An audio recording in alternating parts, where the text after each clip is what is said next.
iwacu amahoro iwanyu mwibagire gufyonda kuri subscribe no kubisangiza bagenzi banyu bana natwe mu ncamake y'amakuru agezweho mu gihugu c'u Burundi.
Ndabonye yuko abene gihugu koko bariko baritaba akamo gwa rugamba navuga yuko atanumwe asigara inyuma.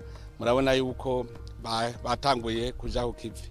Rero urabona natembereye ndaraba cyane ndiko ndaba hashasha kuko kera hari haho bari basanzwe aho bari mu mwonga amazi aho raca mu ngaho yigira bakavomera impande y'imigazo gusa. Mugura abona ko baciye ubwenge amazi ava mu mitumba baca babanza bakayagomerera hariya nyene kugira ngo acaca hejuru ku mitumba mu mihana bashobore kuvomera bongere barime. Ikiro ni kimenyetso kitabesha kuko kare bahora babicaye nkaba kuko bavuga ngo ntitugira imyaba none bari ku kivi. Iyo uri ku kivi rero ubuzi kuzokwimbura. Kare rero ivyo bimbuye mu mpeshi nivyo bahora baba bariko barafungura none bariko barimbura bazoca bimbura nibindi bikurikira. Hanyuma bace baronka umusesekara bashora bongere bafungure kandi bafungure neza. None rero nakaje ko kubatera intege kandi cyane ndashimiye n'abarongozi mu vy'uburimyi ngaha nirishira hamwe risanzwe rifasha abene gihugu bo ngaha. Ndabonye yuko ririko rikora neza cyane koko ririko rikora mu mugambi wa leta.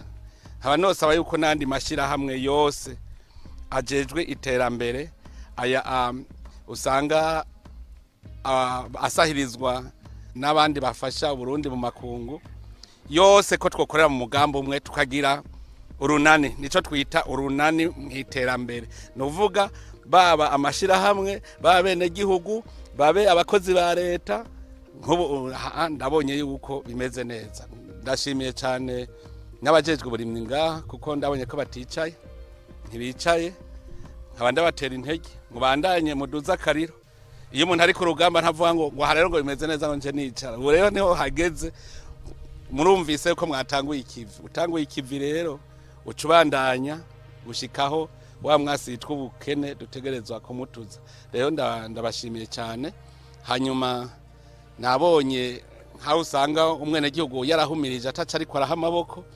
Aba bari mu indimo ku mitumba nabo ndabahimiriza abari mu ndimwe ku mitumba mufate yuko umwene gihugu wese ni numusoda ku rugamba rwo kurwanya ubukene wese rero mumutondeshe ku rugamba nta vy'amarigara ubu twariyamirije amarigara bose nibaje ku kivi kugira ngo bimbure bagire umusesekara hanyuma bashore ku isoko bashobore kwikenura mu byo bakeneye bya misi yose rero namwebwe kwa kugira ngo ndabakubitira akagohe ntimuze muhave mwicara nk'ubu umwari mu bindi mukuru umutumba ibiro vyiwe ngibi birabonetse ibiro vyiwe nahanyene amenye yuko ategereza kuraba n'uwasigaye inyuma amushira imbere kandi kukuntu censhi mbona bimeze neza urabona bazosoroma n'imyumbati bariko barasoroma intore nkibi imucamuza murabishira muri ya mayeri murabona yuko nk'ubu akarongo k'ibijumbu azosoroma ibijumbu asorome intuze ya intore